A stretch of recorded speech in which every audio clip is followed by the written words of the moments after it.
Bienvenidos al avance del capítulo 98 de la segunda temporada de la telenovela Karsu, La fuerza de una madre, que está siendo transmitida por Univisión y nuestro canal Eli TV. Aika logró convencer a Homer de que la llevara en el carro de Hassan, un vehículo elegante que ella pensaba usar como parte de su espectáculo frente a sus nuevas amigas. Apenas llegaron al lugar, bajó con toda la seguridad del mundo, pero antes de alejarse le ordenó a Homer que no se moviera de allí, como si él fuera realmente su chofer personal. Ya adentro, Aika se dedicó a presumir, inventando historias para aparentar que llevaba una vida llena de lujos y contactos importantes. Sus amigas, intrigadas, no tardaron en preguntarle qué tal le iba con Bora, si era cierto que había algo serio entre ellos. Aika, con tono arrogante, respondió que para ella Bora no tenía nada de especial y que ni siquiera lo consideraba tan importante como todos pensaban, dejando a las chicas sorprendidas porque para ellas ese hombre era prácticamente inalcanzable. Después de la charla, Aika y sus nuevas amigas decidieron entrar a una boutique de alta gama para mirar vestidos, manteniendo la ilusión de que podían gastar sin preocuparse. La dueña de la tienda se les acercó con amabilidad y le preguntó a Aika si buscaba algún diseño en particular, pero ella, sin tener idea de qué responder, empezó a hablar sin sentido, lanzando frases vagas para no quedar mal. Caminaba entre los vestidos aparentando seguridad, aunque no sabía ni cómo elegir ni qué ponerse. Mientras tanto, sus amigas aprovecharon para cuchichear con la dueña, comentándole que esa chica era supuestamente una de las pretendientes de Bora, reforzando así la mentira que Aika había inventado para darse importancia. Por otro lado, Hina decidió visitar a Turkan con la intención de distraerse un poco de sus preocupaciones. Apenas llegó, le preguntó por Felix, como buscando una excusa para iniciar la conversación, pero Turkan le respondió con serenidad que él parecía estar bien y tranquilo en casa. Fue entonces cuando Hina aprovechó para abrirse y confesar lo que sentía últimamente. Le contó que desde que conoció a Efren se había despertado en ella una fuerte atracción, algo que le provocaba mucha confusión porque venía de una historia de desamores que todavía la marcaban. Le confesó que Efren le gustaba de verdad, pero no sabía cómo manejarlo ni qué esperar de la situación. Turkan le escuchó con paciencia y, con la calma que la caracterizaba, le aconsejó que no se presionara demasiado, que dejara que las cosas avanzaran a su propio ritmo y que disfrutara lo que estaba viviendo sin llenarse de miedos. En ese momento se le ocurrió una idea para ayudarla y tomó el teléfono para llamar a un vecino suyo, proponiéndole reunirse porque quería presentarle a una amiga. El vecino, sorprendido, aceptó con disposición y le dijo que haría lo posible por verlas. Hina, al darse cuenta del gesto de Turkan, se emocionó profundamente y le agradeció con una sonrisa sincera. Tan feliz se sintió que no pudo contener un pequeño salto de alegría, como si de repente volviera a recuperar la ilusión por algo nuevo en su vida. Bora estaba en medio de una reunión clave para revisar sus inversiones en Bitcoin, concentrado en los números y en las proyecciones de sus socios, cuando uno de ellos, casi de forma casual, le comentó que no lo habían invitado a la fiesta de Peteki. Además, le aseguró que sabía que tenía novia.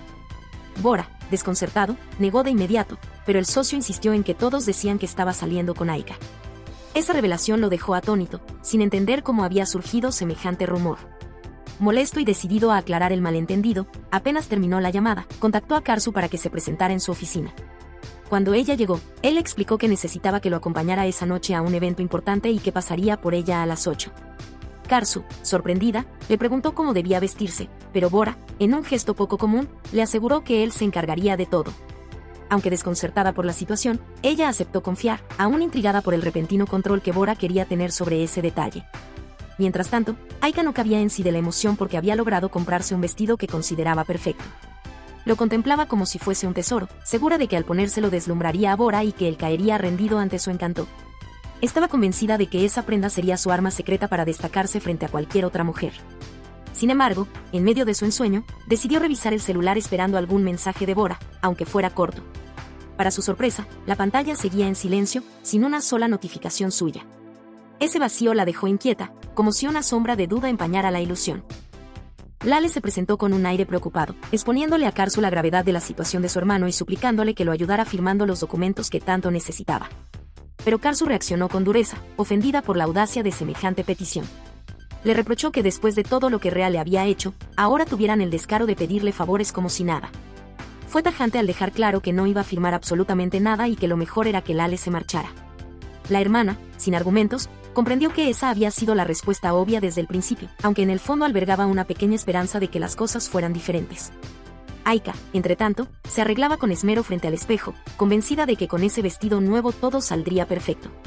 Sin embargo, la ansiedad no le permitía disfrutar el momento. Bora seguía sin llamarla y esa ausencia la tenía al borde de perder la calma. Turkan, al verla tan radiante, trató de animarla con un halago sincero, pero ni eso logró tranquilizarla. Cada minuto que pasaba sin noticias parecía un golpe a sus ilusiones.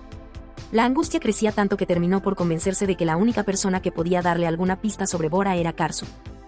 Aika llegó hasta la casa de Karsu con la intención de enfrentarse a ella, pero al verla salir con un vestido tan elegante que parecía brillar a cada paso, se quedó paralizada, escondida a cierta distancia. No podía creer lo que veía. Su prima lucía tranquila, hermosa y segura, como si no tuviera nada que ocultar.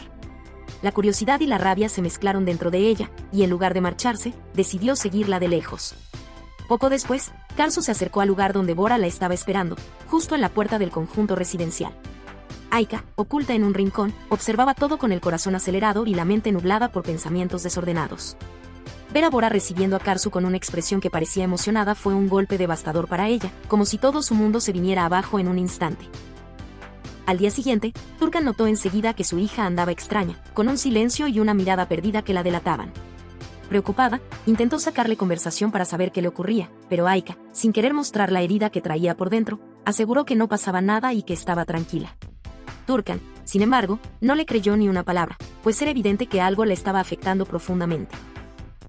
Por su parte, Karsu dedicaba tiempo a Deniz, hablándole con calma y paciencia para convencerlo de que debía regresar al colegio y comportarse bien ahora que volvía a vivir con su padre. El niño, con cierta madurez, le prometió que iba a ser obediente y que haría todo lo posible por no darle problemas.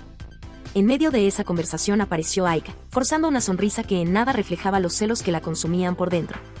Fingiendo naturalidad, empezó a preguntarle a Karsu qué había hecho la noche anterior, a dónde había ido y cómo se había sentido.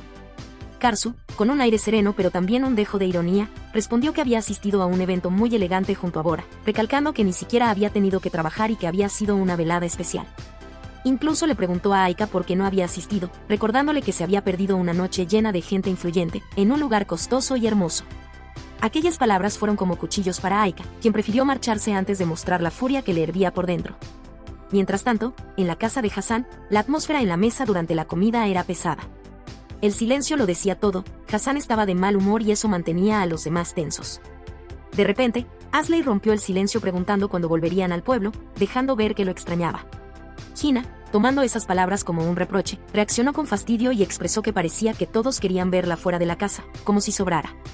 Recordó entonces el resentimiento que sentía hacia Felix, convencida de que tarde o temprano tendría que vengarse de todas las veces que la había hecho sentir desplazada. Tratando de ganar terreno, comentó que quería invitar a un amigo a quedarse en la casa por una semana. Hassan, con frialdad, respondió que lo que dijera Felix estaría bien, reafirmando la autoridad de ella en la casa. Felix, incómoda, replicó que las decisiones las tomaba Hassan, dejando ver su molestia. Mert y Asley se quedaron intrigados, preguntándose quién sería ese invitado que Hina planeaba llevar a la casa. Más tarde, incapaz de contener sus emociones, Aika se acercó a su madre con la mirada cargada de frustración y le confesó que no entendía por qué Bora había elegido llevar a Karsu a la fiesta en lugar de llevarla a ella. Turkan, intentando ser razonable, le explicó que era lógico, pues Karsu era su asistente y debía acompañarlo en eventos importantes. Sin embargo, esas palabras solo hicieron que la rabia de Aika creciera más, asegurando que la única que debía estar a su lado era ella. Con voz temblorosa por la indignación, le reprochó a su madre que parecía defender más a Karsu que a su propia hija. Turkan, firme, le recordó que siempre le había dicho que Bora no era para ella y que dejara de obsesionarse, pues lo único que lograría sería lastimarse. Pero Aika, con el orgullo herido, juró que no permitiría que su prima se quedara con Bora, insistiendo en que él no era un hombre cualquiera, sino alguien poderoso y millonario, y que lucharía por estar a su lado, aunque eso significara enfrentarse a su propia familia. Re estaba en su oficina, hablando por teléfono como cualquier otro día, cuando de repente la puerta se abrió de golpe y entraron varios hombres sin previo aviso. Cerraron la puerta tras de sí y se quedaron de pie, observándolo en silencio con una seriedad intimidante. Rea, sorprendido, intentó preguntarles quiénes eran, aunque en el fondo ya tenía una idea bastante clara de la respuesta. Con voz firme, ellos le ordenaron que no se moviera y le dijeron que venían de parte de Rein. Ese nombre bastó para que un escalofrío le recorriera la espalda, porque entendía perfectamente lo que eso significaba. Con miedo, les preguntó qué querían, aunque la respuesta era obvia, le advirtieron que apenas le quedaban unos días para pagar lo que debía, de lo contrario se enfrentaría a consecuencias muy graves. Rea, tragando saliva y con el corazón acelerado, les prometió que conseguiría el dinero y que no se preocuparan. Los hombres se marcharon sin más, dejándolo hundido en la incertidumbre, repitiéndose que el tiempo se le acababa y que si no encontraba una solución lo iban a matar. Agobiado por esa amenaza, Rea fue directo a visitar a su hermana Lale porque ya no podía con el peso de la angustia. Apenas se sentaron, le confesó que sentía que su vida estaba acabada, que los hombres de Rain lo habían presionado y le habían dado solo 2 días para reunir el dinero, de lo contrario lo asesinarían sin piedad. Lale intentó tranquilizarlo, asegurándole que no debía hablar así y que siempre había salidas, pero Rhea la miró con desesperanza y le recordó que no se trataba de cualquier deuda, sino de la mafia. Y que esta vez no veía escapatoria posible. Su mayor tormento era no saber de dónde sacar semejante cantidad de dinero en tan poco tiempo. Lale, pensativa pero sin demasiadas opciones, le sugirió que intentara contactar nuevamente a Karsu, a ver si ella podía ayudarlo. Rhea, terco, se negó al instante, asegurando que no quería recurrir a ella, pero su hermana insistió en que si lo hacía debía mantener la calma para evitar que la conversación terminara en una pelea más. Mientras tanto, Karsu estaba en su trabajo cuando una compañera se le acercó con curiosidad para preguntarle si había asistido al evento del que todos hablaban. Karsu respondió que sí, y al recordarlo lo describió como algo muy especial, bien organizado y lleno de gente importante, una noche casi mágica.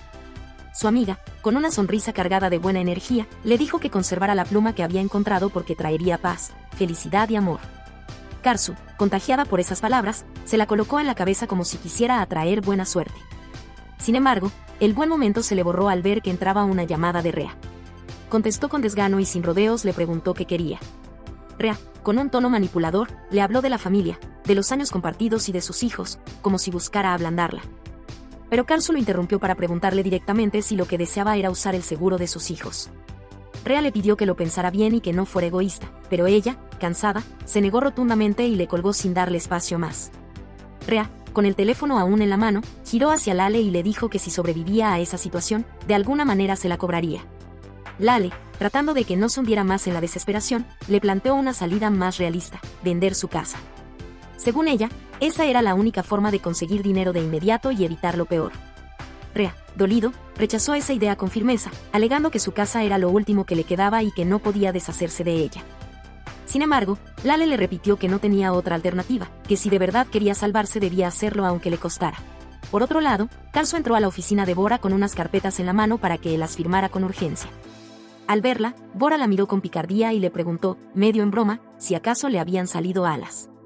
Karsu, extrañada, le preguntó por qué decía eso, y Bora le señaló la pluma que ella llevaba puesta en la cabeza, la misma que conservaba como amuleto. Al notarlo, Bora soltó una carcajada, divertido por lo graciosa que se veía. Karsu, avergonzada, no respondió nada y esperó mientras él revisaba los documentos, firmando uno por uno. Al terminar, Bora le devolvió las carpetas y Karsu salió intentando mantener la compostura, aunque al final no pudo evitar que se le escapara una risa, contagiada por la suya. En otro lugar, Felix había decidido visitar a Turkan porque ya no soportaba a Gina en su casa. Le confesó entre quejas que lo único que deseaba era verla hacer sus maletas y marcharse de una vez. Pues lo único que había traído eran problemas y dolores de cabeza. Turkan escuchó con calma e incluso sonrió ante la forma tan directa en que Felix desahogaba su rabia. Para desviar un poco la atención, Felix le preguntó por Aika, y Turkan, con resignación, le explicó que su hija se pasaba los días encerrada, frustrada y de mal humor porque nada le estaba saliendo como quería. Hasta aquí este avance. Si te ha gustado déjanos un like y suscríbete.